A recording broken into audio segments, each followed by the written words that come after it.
Gasté $66,000, todos mis ahorros de 30 años, para pagar la boda de mi propio hijo. Pero cuando llegué a la puerta de la iglesia, usando el vestido rosa que compré especialmente para el día más importante de su vida, mi propio hijo me miró a los ojos y me dijo: «Mamá, no estás en la lista de invitados, no encajas aquí». Lo que hice a continuación sorprendió a 200 invitados y arruinó la boda en cuestión de minutos. Pero también fue el comienzo de la mayor transformación de mi vida. Esta es mi historia. Soy María Antonieta, tengo 65 años, una florista sencilla que descubrió que a veces la mejor parte de la vida comienza exactamente cuando pensamos que todo ha terminado. Antes de seguir contando mi historia, suscríbete al canal para no perderte ninguna de nuestras historias. Tu apoyo es muy importante para nosotros. Y cuéntame en los comentarios de qué ciudad nos estás viendo. Me encanta saber hasta dónde llegan nuestras historias. Me acuerdo perfectamente de aquel día en el probador de la boutique Eleganza. El espejo reflejaba a una mujer que apenas reconocía. Elegante, con un vestido rosa claro que costaba más de lo que ganaba en 2 meses en la floristería. La tela era de una suavidad que contrastaba con mis manos callosas, marcadas por los años manejando tierra, espinas y flores. «Le queda perfecto, señora», dijo la vendedora, ajustando las mangas con cuidado profesional. «Ese color resalta sus ojos». Miré mi reflejo de nuevo. 65 años, canas bien peinadas, arrugas que contaban historias de sonrisas y lágrimas. Nunca había sido una mujer que destacara por su belleza o elegancia. Siempre fui la mujer práctica, la que resuelve los problemas, la que trabaja en silencio. Pero ese día quería ser diferente. Quería ser una madre de la que mi hijo pudiera sentirse orgulloso. Leonel estaba a punto de casarse con Marta, una joven de familia tradicional. Mi único hijo, fruto de un matrimonio que terminó cuando él todavía usaba pañales. Lo crié sola, trabajando de sol a sol en mi pequeña floristería, pétalos y sueños, soñando con el día en que se convirtiera en un hombre de éxito. Y lo logró. Abogado respetado, apartamento elegante, un futuro prometedor. El problema es que, en algún momento de este camino, me convertí en una vergüenza para él. Sus visitas se hicieron más raras, siempre apuradas, siempre con prisa. Cuando mencionaba la boda, percibía una tensión en sus ojos, como si mi presencia fuera un recordatorio indeseado de sus orígenes humildes. La última vez que estuvo en casa, 3 semanas antes de la boda, yo le había preparado su comida favorita, lasaña con salsa de tomate casera. Apenas tocó el plato, estuvo mirando el celular todo el tiempo, respondiendo mensajes de la novia. «¿Está todo bien con los preparativos de la boda?», pregunté, intentando entablar conversación. «Está complicado», murmuró sin levantar la vista. «La boda es cara, mamá, muy cara». Noté la preocupación en su voz, pero cuando intenté ofrecerle ayuda, me interrumpió rápidamente. «No te preocupes, los padres de Marta cubrirán la mayor parte de los costos». Pero yo conocía a mi hijo. Conocía esa forma suya de evitar el tema cuando algo le molestaba. Y sabía que no tenía el dinero necesario para la boda que Marta soñaba. Fue una mañana de jueves cuando decidí tomar una iniciativa. Leonel había salido a trabajar más temprano, y yo estaba organizando unos papeles cuando encontré un sobre olvidado en la mesa de la cocina. No era mi intención fisgonear, pero el logotipo de la empresa de eventos estaba bien visible. Mi curiosidad fue más fuerte. Abrí el sobre y casi me desmayo al ver los valores. $60,000. Era el presupuesto de la boda de los sueños de Leonel y Marta. Cada ítem detalladamente listado. Banquete para 200 invitados, decoración con flores importadas, banda en vivo, fotografía y filmación profesional, pastel de 5 pisos, invitaciones grabadas a mano. $60,000. Sabía que Leonel no tenía ese dinero. Ganaba bien como abogado, pero había comenzado su carrera hacía solo 5 años. También sabía que, por más que los padres de Marta fueran de clase media alta, Ese valor estaba muy por encima de lo que cualquier familia normal podría pagar. Me senté en la silla de la cocina, todavía sosteniendo el papel, y una tristeza profunda me invadió. Mi hijo estaba angustiado, preocupado por el dinero, y yo estaba allí, con mis ahorros durmiendo en el banco, sin siquiera saber cómo ayudarlo, porque yo tenía dinero. 30 años trabajando en la floristería, viviendo con sencillez, comprando solo lo esencial, invirtiendo cada centavo que me sobraba. Había juntado una cantidad considerable, siempre pensando en el futuro, siempre guardando para alguna emergencia o para asegurar que Leonel nunca pasara necesidad. Devolví el papel al sobre, pero la semilla de una idea ya había germinado en mi mente. Durante 3 días cargué esa información conmigo como un secreto pesado. Observaba a Leonel durante nuestras rápidas conversaciones telefónicas. Notaba la tensión en su voz cuando el tema era la boda. Estaba claramente estresado y yo sabía el motivo. Fue un viernes cuando tomé mi decisión. Llamé a la empresa de eventos, momentos especiales, y concerté una reunión. Me gustaría hablar sobre la boda de Leonel Rodríguez, le dije a la secretaria. Claro, ¿la señora es de la familia de la novia? Soy la madre del novio. Al llegar a la oficina de la empresa, me recibió Elena, la organizadora principal. Era una mujer elegante, de unos 40 años, con una sonrisa profesional que no le llegaba a los ojos. Doña María, qué placer conocerla, dijo, conduciéndome a una lujosa sala de reuniones. Leonel es un joven encantador. Él y Marta forman una pareja hermosa. Gracias, respondí, ajustando mi bolso en mi regazo. Me gustaría hablar sobre la financiación de la boda. Elena abrió una carpeta y comenzó a explicar los detalles. La interrumpí suavemente. Me gustaría financiar la boda completa. El silencio que siguió fue ensordecedor. Elena me miró con sorpresa apenas disimulada. Perdón, la señora dijo... Quiero pagar toda la boda, repetí, esta vez con más firmeza. Ceremonia, recepción, luna de miel, todo. Pero eso es una inversión considerable. Estamos hablando de más de $60,000. Abrí mi bolso y saqué el extracto bancario que había impreso la mañana anterior. Elena le echó un vistazo y sus ojos se abrieron de par en par. Tengo los medios, dije simplemente, pero necesito hacerlo con absoluta discreción. ¿Cómo así?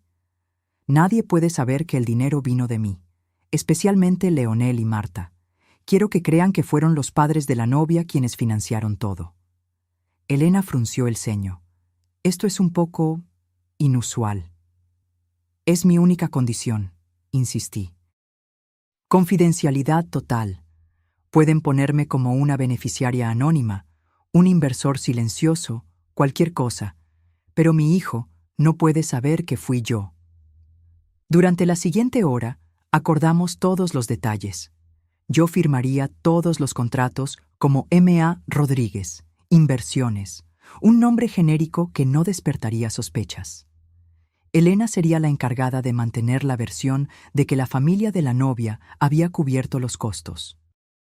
En los días siguientes, seguí cada detalle de los preparativos a través de las llamadas de Elena.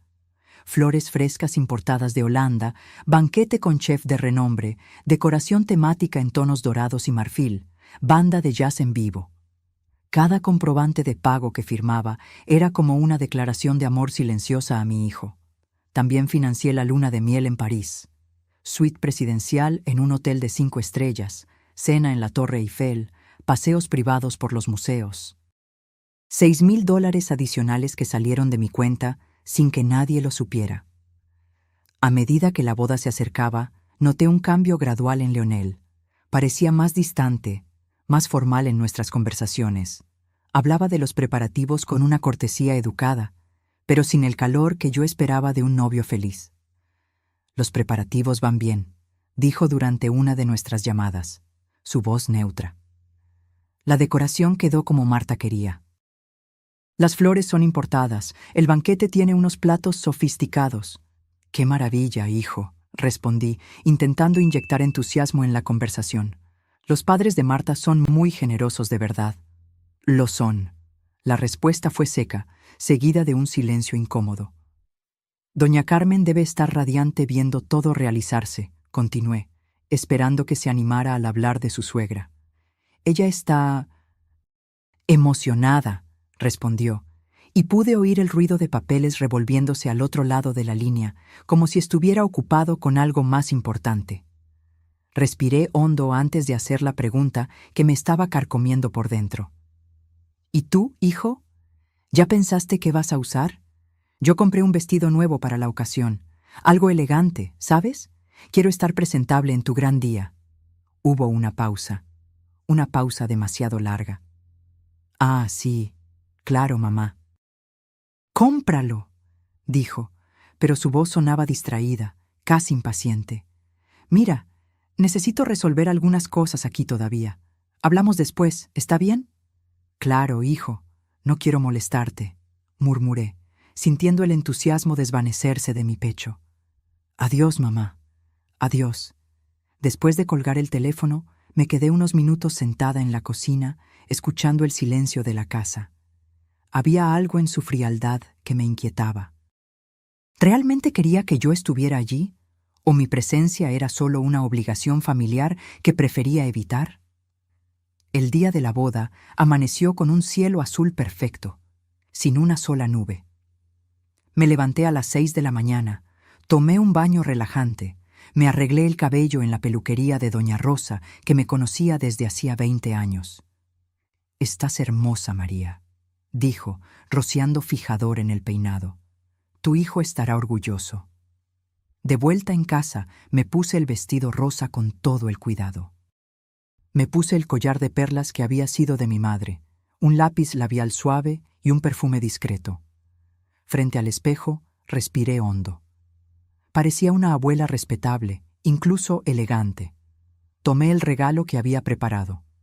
Un cheque de $5,000 para que los recién casados comenzaran su vida.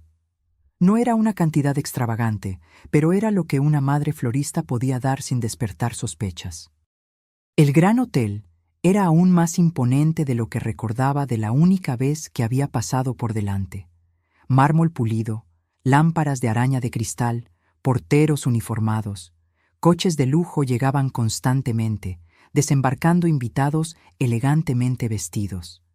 Pagué el taxi y caminé hacia la entrada, ajustando mi bolso e intentando controlar el nerviosismo. Era allí donde mi dinero había creado un escenario de sueños. Cada flor, cada vela, cada detalle había sido pagado por mí. Pero cuando llegué a la entrada del salón, un empleado me detuvo educadamente. «Disculpe, señora, pero necesito verificar su nombre en la lista de invitados». «Claro», respondí, confiada. «María Antonieta Rodríguez». Él revisó la lista, pasó el dedo por toda la hoja, frunció el ceño y verificó de nuevo. «Lo siento, pero no encuentro su nombre aquí». «Debe haber un error», dije, sintiendo las primeras mariposas en el estómago. «Soy la madre del novio». «Voy a llamar al organizador», dijo, y se alejó rápidamente. Me quedé allí parada, observando a los invitados pasar a mi lado con sonrisas y saludos. Algunas personas me miraban con curiosidad, otras con un poco de desdén. Claramente no encajaba en ese ambiente. Fue entonces cuando vi a Leonel acercándose a grandes zancadas, con el rostro tenso y preocupado. Mi corazón se aceleró. Finalmente, él resolvería el malentendido. «Mamá, ¿qué haces aquí?». La pregunta me golpeó como una bofetada. Lo miré, esperando quizás un abrazo, una sonrisa, alguna señal de alegría por verme. «Vine a tu boda», respondí, intentando mantener la voz firme, pero ya sintiendo un frío en el estómago. Él miró a su alrededor nerviosamente, luego me apartó de la entrada, a un rincón más reservado del vestíbulo. «Mamá, no estás en la lista de invitados», dijo, evitando mis ojos. «Este es un evento muy formal, muy específico». «¿Específico?», repetí, sin entender. «Es una boda de élite, mamá. La gente aquí es diferente. No te sentirás cómoda». Cada palabra era como una puñalada en mi corazón.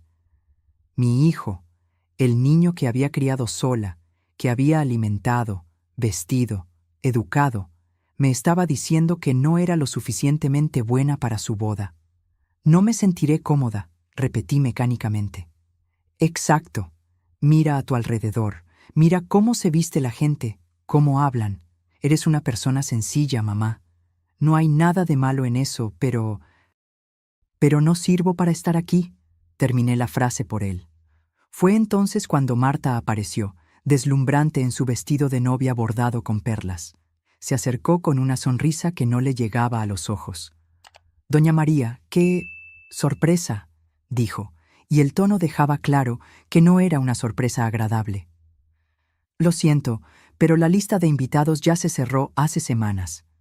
Desafortunadamente, no tenemos lugar para más personas. Soy la madre del novio, dije, todavía intentando procesar lo que estaba pasando. Entiendo, pero comprende, ¿verdad?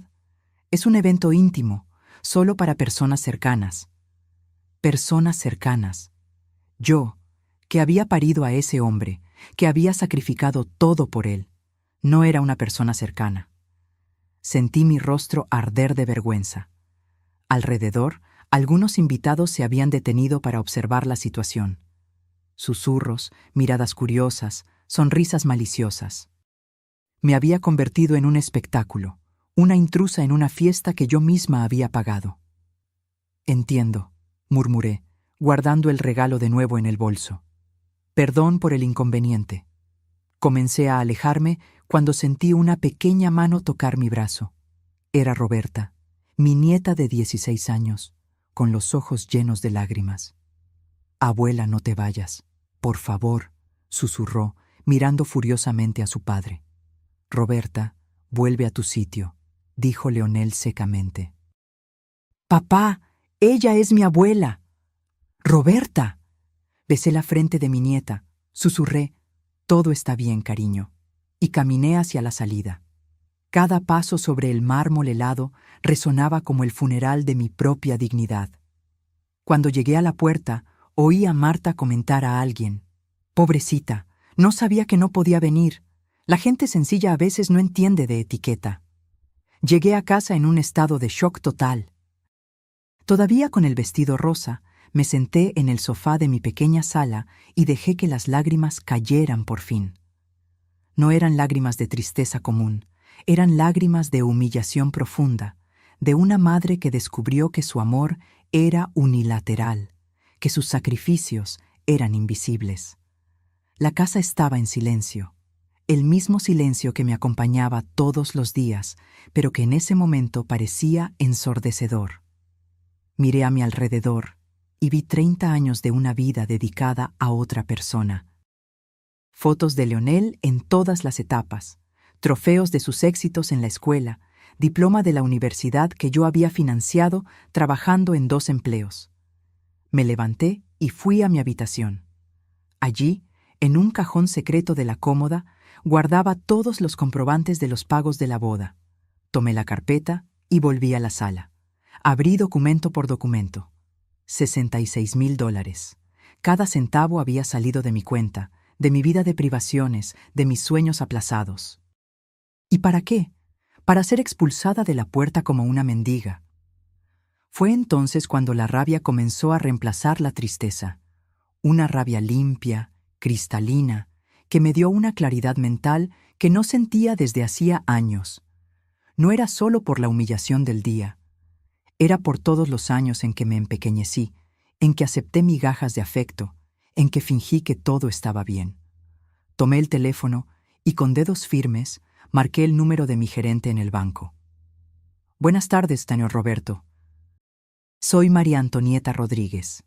Buenas tardes, doña María. ¿En qué puedo ayudarla? Necesito cancelar todos los pagos programados relacionados con la boda de mi hijo. Todos. Hubo una pausa al otro lado de la línea. ¿Todos? Doña María, son cantidades muy significativas. ¿Está segura? Absolutamente segura, respondí, y por primera vez en meses mi voz sonó firme y decidida. Quiero que detenga todo inmediatamente. Pero hoy es sábado. Algunos pagos ya fueron procesados, otros pueden generar multas contractuales. No me importan las multas. Detenga todo lo que sea posible detener. Luego llamé a Elena, de la empresa de eventos. Elena, soy María Antonieta. El patrocinador de la boda, Rodríguez Santos, está retirando toda la financiación. ¿Cómo? Doña María, la boda es hoy. Exacto, y está cancelada. Informe a los novios inmediatamente. Pero esto es imposible. Tenemos contratos, compromisos. Leí todos los contratos. Tengo derecho a cancelar mediante el pago de multas, que acepto pagar, pero el evento está cancelado. Colgué el teléfono e hice una tercera llamada al abogado de la familia. Doctor Enrique, necesito crear un fondo fiduciario para mi nieta Roberta. Quiero transferir todo el dinero que estaba destinado a la boda para su educación. Claro, doña María. ¿Puedo preguntar el motivo? Ella es la única persona de la familia que todavía me trata con respeto. Mientras yo organizaba mi nueva vida financiera, el caos se instaló en el gran hotel. Mi amiga Clara, que trabajaba en el sector de eventos del hotel, me contó después todos los detalles de aquel sábado por la tarde. Comenzó con el jefe del banquete recibiendo una llamada de la empresa de eventos informando que el pago había sido cancelado. Después fue el turno de los floristas, que comenzaron a retirar discretamente los arreglos importados. Los camareros fueron despedidos uno por uno. La banda de jazz, que estaba en medio de la ceremonia, se detuvo abruptamente en medio de una canción cuando recibió la notificación. El fotógrafo guardó sus equipos y se fue sin explicaciones. Los invitados observaban atónitos mientras la boda literalmente desaparecía ante sus ojos. Primero se extrañaron de que la música se detuviera, luego notaron que ya no había camareros sirviendo champán, que las flores estaban siendo retiradas. Leonel y Marta corrían de un lado a otro, completamente perdidos, intentando entender lo que estaba pasando. Marta estaba llorando a mares, el vestido de novia arrastrándose por el suelo mientras ella suplicaba que alguien explicara lo que estaba sucediendo. Fue el gerente del hotel quien finalmente les dio la noticia devastadora. Lamento informar, pero hemos recibido una notificación de que el patrocinador del evento canceló todos los pagos. Sin el pago confirmado, no podemos continuar con la ceremonia. «¡Esto es imposible!», gritó Leonel. «Los padres de Marta pagaron todo». Según nuestros registros, el pago provino de M.A. Rodríguez, Inversiones, y esa persona canceló todo. Marta se giró hacia sus padres, que estaban igualmente confundidos. «¿Ustedes no pagaron la boda?» «Claro que no, hija», respondió doña Carmen avergonzada. «Nunca tuvimos dinero para eso». Fue entonces cuando la verdad comenzó a revelarse. Nadie de la familia de la novia había pagado por la boda. Alguien había financiado todo secretamente, y ahora había retirado el apoyo. Roberta, que había observado todo en silencio, finalmente explotó. «Ustedes expulsaron a la propia persona que pagó por todo esto». «¿De qué estás hablando?», preguntó Leonel. «La abuela. Fue ella quien pagó todo, y ustedes la humillaron en la puerta». El silencio que siguió fue mortal. 200 invitados elegantes observando a la familia más importante de la ceremonia desmoronarse en tiempo real. Clara me contó que Marta se desmayó, que sus padres se fueron avergonzados, llevándose a su hija inconsciente, que los invitados se dispersaron en susurros y miradas de juicio. ¿Y Leonel? Leonel se quedó allí, parado en medio del salón vacío, todavía con el smoking, finalmente entendiendo lo que había perdido. A la mañana siguiente, domingo, estaba regando mis flores cuando oí un golpe violento en la puerta. No necesité mirar por la ventana para saber quién era. Leonel entró como un huracán, el rostro transfigurado por la rabia y la humillación. «¡Arruinaste mi vida!», gritó, golpeando la mesa de la cocina con tanta fuerza que derribó el jarrón de flores que estaba allí. «¿Cómo pudiste hacerme esto?». Continué tranquila, recogiendo los trozos del jarrón y tirándolos a la basura.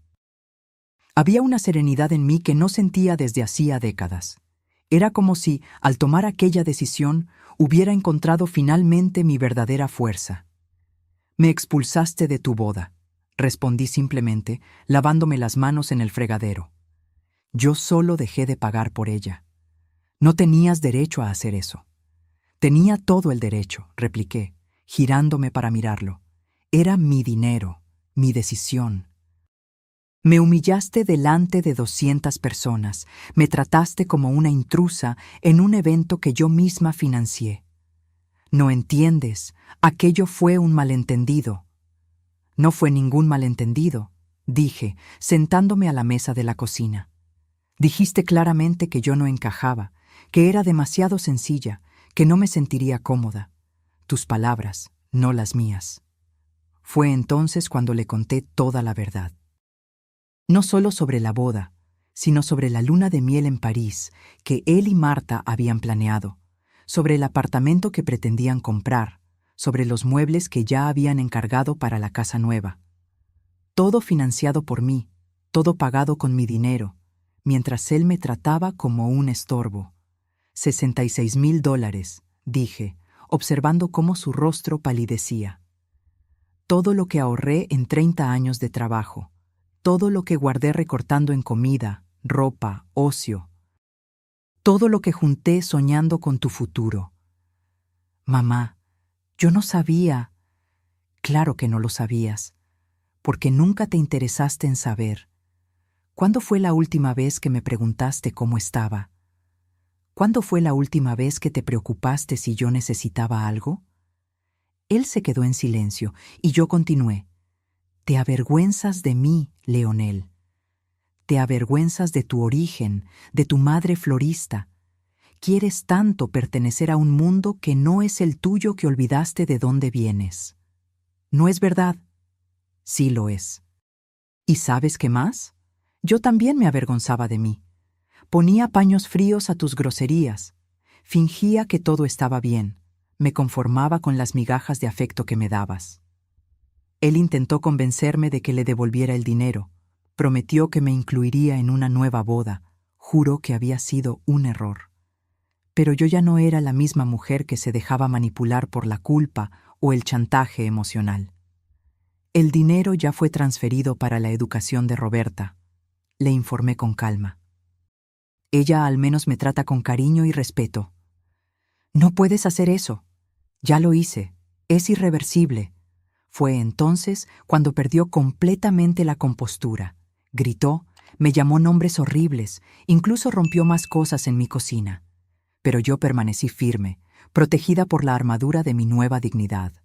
«Te vas a arrepentir de esto», amenazó, apuntándome con el dedo. «No me arrepentiré», respondí con tranquilidad. «Por primera vez en la vida no me arrepentiré de nada». «Eres una mujer amargada y vengativa». «No soy vengativa», dije, levantándome de la silla. «Soy una mujer que finalmente aprendió a valorarse. ¿Y sabes qué más? El tiempo de ser usada ha terminado». Él se fue dando un portazo y supe que probablemente nunca más lo vería. Extrañamente, sentí una paz profunda, como si un peso gigantesco hubiera desaparecido de mis hombros. 2 semanas después, puse un cartel de «Se vende» delante de la casa donde había criado a Leonel. Cada habitación de aquel lugar guardaba recuerdos de sacrificios y renuncias, de una mujer que se apagó para que otros brillaran. Ya no quería vivir en aquel museo de mi antigua vida. La casa se vendió rápidamente. Era pequeña, pero bien ubicada y bien cuidada. Con el dinero de la venta, más lo que quedaba de mis ahorros, tuve la libertad de empezar de nuevo por completo. Elegí San Miguel de Allende, en Guanajuato, una ciudad pequeña y encantadora donde nadie me conocía. Allí yo podría ser solo María Antonieta, no la madre abandonada, no la florista sencilla, sino la mujer que siempre existió debajo de esas capas de abnegación. Alquilé una casa con jardín, compré muebles nuevos, decoré todo con colores vibrantes que siempre quise usar pero nunca tuve el valor. Amarillo en la cocina, azul en el dormitorio, rojo en la sala. colores que gritaban vida y alegría. Fue en San Miguel de Allende donde descubrí quién era realmente. Me inscribí en un curso de costura y descubrí que tenía un talento natural para crear ropa única. Mis compañeras de curso se convirtieron en verdaderas amigas, mujeres que me valoraban por la persona que era, no por lo que podía ofrecer. También empecé a estudiar italiano, un sueño antiguo que siempre posponía. 3 veces por semana me sentaba a la mesa de la cocina amarilla y practicaba. «Buongiorno, ¿come stai?» Las palabras fluían naturalmente, como si estuviera redescubriendo una parte de mí que estaba dormida. Pero el paso más grande fue decidir hacer aquel crucero por el Caribe. Sola, a los 65 años, iba a hacer mi primer viaje internacional. Cuando se lo conté a mis amigas del curso de costura, aplaudieron como si hubiera anunciado que iba a escalar el Everest. «Eres valiente, María», dijo Teresina, una viuda alegre que se convirtió en mi mejor amiga. «Yo nunca tendría el valor de viajar sola». «Me pasé la vida entera cuidando a los demás», respondí. «Ahora es mi turno». Roberta me visitó durante las vacaciones de verano, 6 meses después del episodio de la boda. Había crecido, estaba más madura, y me miraba con una admiración que nunca había visto antes. «Abuela, estás completamente diferente», dijo, mientras caminábamos por el jardín que yo había creado en la casa nueva. «Estás radiante». «Estoy siendo yo misma por primera vez», respondí, cosechando tomates cherry que había plantado. Ella me contó sobre sus estudios. Había elegido arquitectura. Quería crear espacios que hicieran que las personas se sintieran acogidas. El fondo fiduciario que yo había creado para ella garantizaría que pudiera graduarse sin preocupaciones financieras, sin depender de nadie.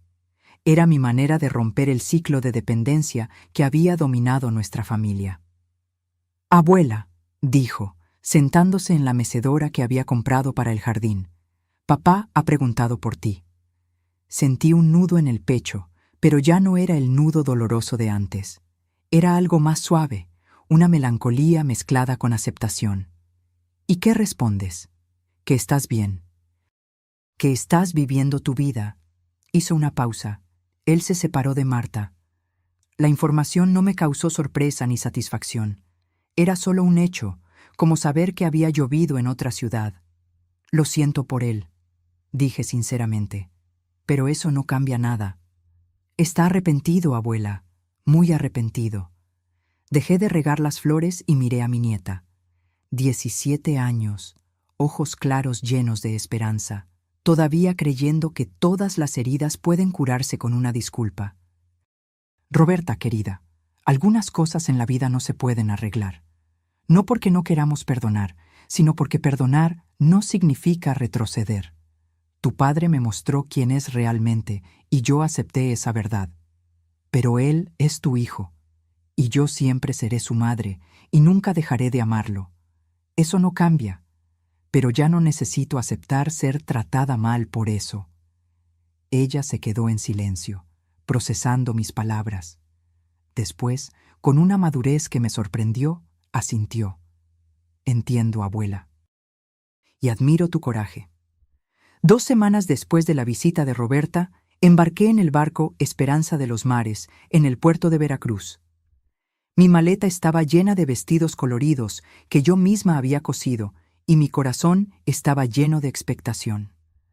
El barco era inmenso, una ciudad flotante con restaurantes, teatros, piscinas y pista de baile. Había elegido un camarote con balcón, un lujo que nunca imaginé que podría permitirme. En la primera cena, me senté por casualidad en la mesa del capitán. Era el único lugar disponible. Los otros pasajeros de la mesa eran parejas elegantes de unos 60 años, personas que viajaban regularmente y hablaban de otros cruceros, como quien discute el menú del almuerzo. «¿Y usted, María, es su primer viaje?», preguntó doña Elena, una señora de Guadalajara con el pelo impecablemente arreglado. «Primer viaje internacional», respondí, degustando el salmón a la parrilla que había pedido. «Pero ciertamente no será el último». Fue entonces cuando noté que un hombre en la mesa de al lado sonreía discretamente a nuestra conversación. Era elegante, cabello canoso bien cortado, ojos amables detrás de gafas modernas. Cuando nuestras miradas se cruzaron, me saludó educadamente. Más tarde, en la cubierta principal, mientras contemplaba el atardecer en medio del océano, se acercó. ¿Puedo unirme a usted? Soy Alberto Mendoza, de Buenos Aires. María Antonieta, de México, respondí, haciéndole espacio en la silla de lona a mi lado. Alberto era viudo desde hacía 3 años, arquitecto jubilado que había decidido cumplir sueños aplazados. Me contó sobre su esposa, que había muerto de cáncer, sobre sus 2 hijos que vivían en Europa, sobre cómo había descubierto que viajar solo era liberador. «Pareces alguien que entiende de nuevos comienzos», dijo, observando mi expresión. «Estoy aprendiendo», respondí. A los 65 años, finalmente, estoy aprendiendo a vivir para mí. Durante los siguientes 8 días, Alberto y yo exploramos juntos cada isla del Caribe. Caminamos por las playas de arena blanca de Barbados, probamos ron en Jamaica, bailamos salsa en las calles de La Habana. Tenía una forma gentil de hacerme sentir especial, sin prisa, sin presión. «Eres una mujer fascinante, María», me dijo la última noche, mientras bailábamos en el salón principal del barco. «Tienes una luz en los ojos que ilumina todo a tu alrededor». «Debe ser porque finalmente estoy siendo yo misma», respondí, sintiéndome más viva que nunca. Cuando el barco atracó en Veracruz, intercambiamos números de teléfono y prometimos mantenernos en contacto. Él regresaría a Buenos Aires, yo a San Miguel de Allende, pero algo había nacido entre nosotros. 3 meses después del crucero, estaba en mi jardín cosechando rosas cuando oí un golpe vacilante en la puerta. Pensé que era Teresina, que siempre aparecía para tomar café y charlar sobre los acontecimientos de la ciudad. Pero cuando abrí la puerta, encontré a Leonel parado en el porche, completamente diferente del hombre que había salido de mi casa a gritos meses antes. Estaba delgado, con ojeras profundas, vistiendo ropa sencilla en lugar de los trajes caros de antes. «Mamá», dijo, y su voz salió como un susurro. Por un momento, mi corazón de madre quiso abrazarlo, consolarlo, hacer que todo volviera a ser como antes. Pero respiré hondo y me mantuve firme en la puerta. «Leonel, ¿puedo entrar?» Dudé, pero luego le abrí paso. Lo llevé a la sala, donde él miró a su alrededor admirado. «Está todo tan colorido», comentó, observando las paredes azules y los muebles amarillos. «Los colores le hacen bien al alma», respondí, ofreciéndole un café. Él lo rechazó educadamente y se quedó en silencio durante largos minutos. Cuando finalmente comenzó a hablar, las palabras le salieron a trompicones. «Mamá, yo lo perdí todo. El empleo, el apartamento, Marta. No puedo dormir, no puedo comer. Cada vez que cierro los ojos, recuerdo tu cara ese día, la decepción en tus ojos. Siento saber eso», dije, y mi voz salió más fría de lo que pretendía. «Me merezco todo esto», continuó. «Me lo merezco porque fui un hijo terrible. Porque me avergoncé de ti, porque te traté como si fueras menos importante que otras personas». Comenzó a llorar, y ver a mi hijo, ese hombre de 30 años, desmoronarse en lágrimas me afectó más de lo que esperaba. «No vine aquí a pedir tu perdón», dijo, secándose los ojos. «Sé que no lo merezco. Vine a pedir que me dejes intentar ser tu hijo de nuevo, que me des una oportunidad de aprender a amarte de la manera que mereces. Leonel, no necesitas responderme ahora. Sé que te lastimé de una manera que quizás nunca pueda sanarse, pero quiero intentarlo. Quiero reconstruir nuestra relación desde cero, si me lo permites». Lo miré, a ese hombre roto que un día fue mi bebé, mi niño, mi orgullo. Sentí una mezcla de dolor, compasión y algo que quizás era el comienzo de una nueva forma de amor. Un amor sin dependencia, sin expectativas, sin condiciones. «Puedes intentarlo», dije finalmente. «Pero no será como antes, Leonel». Yo ya no soy la misma mujer que se apagaba para que otros brillaran. Si quieres formar parte de mi vida, tendrás que aceptar en quién me he convertido. Quiero conocer en quién te has convertido, dijo, y había sinceridad en sus ojos. Quiero conocer a esa mujer fuerte que tuvo el valor de darme la lección que necesitaba. En los meses siguientes, Leonel y yo construimos una relación completamente nueva. Él comenzó a visitarme regularmente, pero no como el hijo que esperaba ser cuidado, sino como un adulto que genuinamente quería conocer a su madre. Me ayudaba en el jardín, aprendió a cocinar las recetas que yo le había hecho durante toda su infancia, y por primera vez en décadas, conversábamos de verdad, sobre libros, sobre sueños, sobre la vida que ambos habíamos vivido. «Mamá, ¿puedo hacerte una pregunta?», dijo una tarde, mientras plantábamos girasoles. «Claro». «¿Te arrepientes de haberme criado sola? ¿De haber renunciado a tantas cosas por mi culpa?». La pregunta me tomó por sorpresa. Dejé de remover la tierra y lo miré. «No me arrepiento de haberte criado», respondí honestamente. «Pero me arrepiento de haberme perdido en el proceso, de haber olvidado que yo también importaba». «Nunca me detuve a pensar en eso», admitió. «Creía que las madres existían para sacrificarlo todo por sus hijos, que era natural, automático».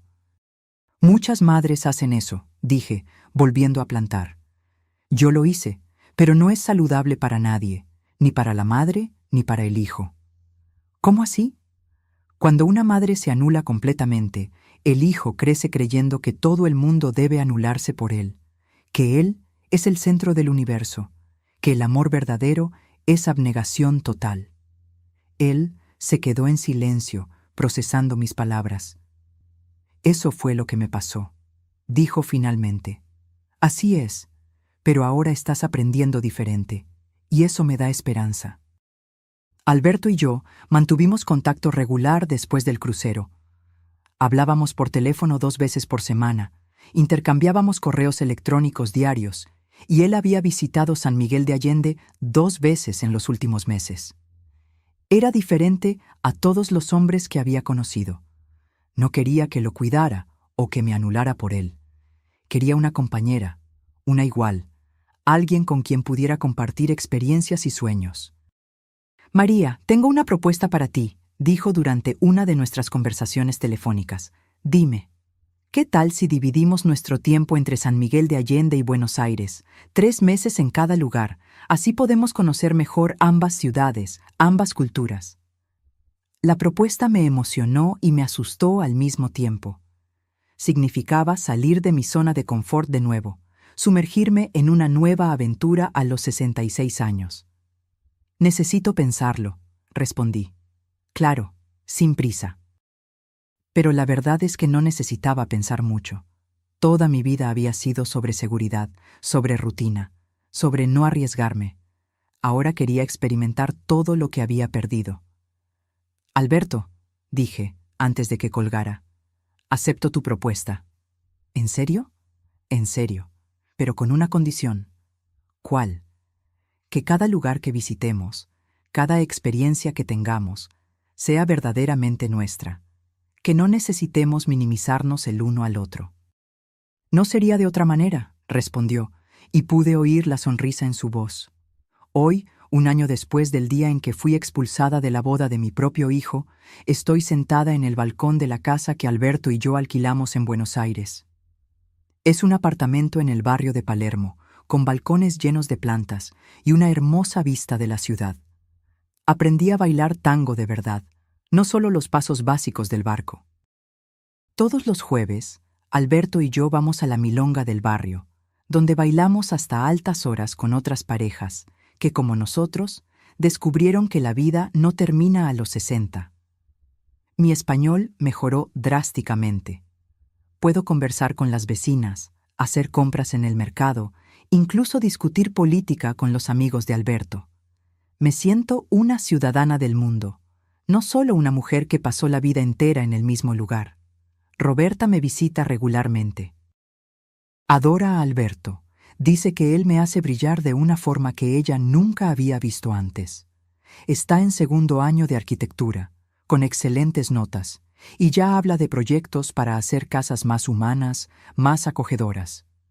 Abuela, me dijo durante la última visita, salvaste mi vida al crear ese fondo fiduciario, pero más que eso, me enseñaste que es posible empezar de nuevo, que nunca es tarde para ser valiente. Leonel también me ha visitado regularmente. No es el hijo que yo crié, pero es el hombre en el que ha elegido convertirse.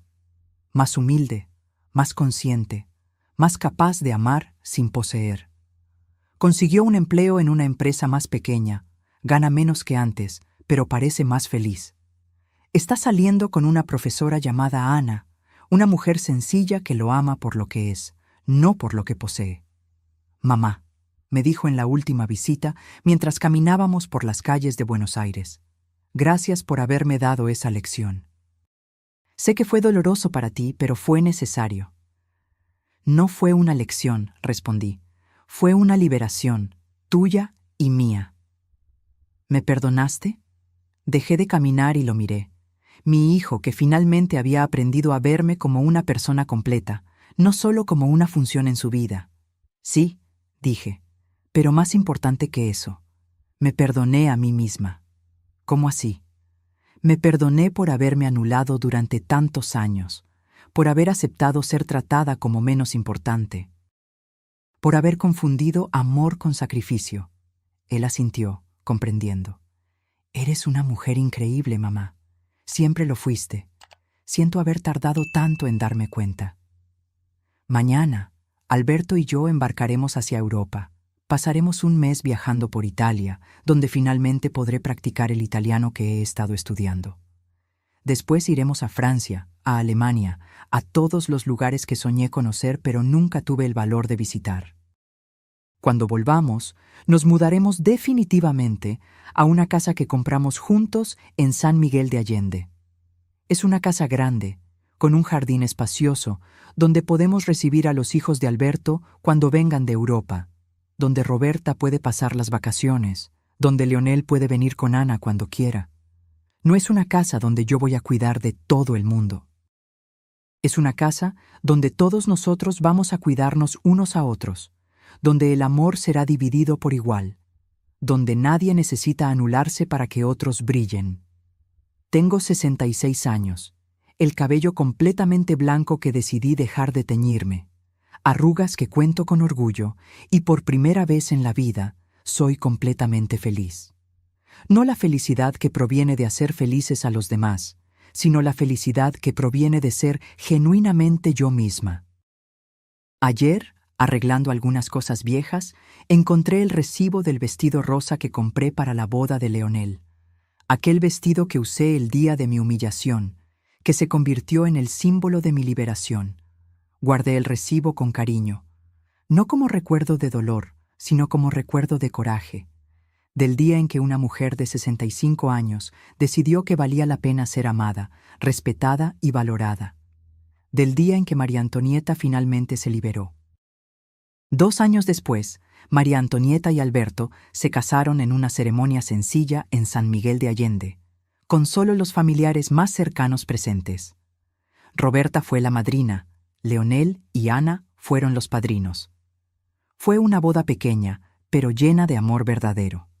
Hoy, a los 68 años, María Antonieta divide su tiempo entre México y Argentina, viaja por el mundo, escribe un blog sobre liberación femenina después de los 60, y es una de las mujeres más felices que puedes conocer. Porque a veces, la mejor parte de la vida comienza exactamente cuando pensamos que todo ha terminado. ¿Y tú? ¿Has pasado por una situación parecida con alguien de tu familia? Deja aquí en los comentarios cómo fue. Si te gustó esta historia, deja tu me gusta y suscríbete al canal para más contenido como este. Nos vemos en el próximo video.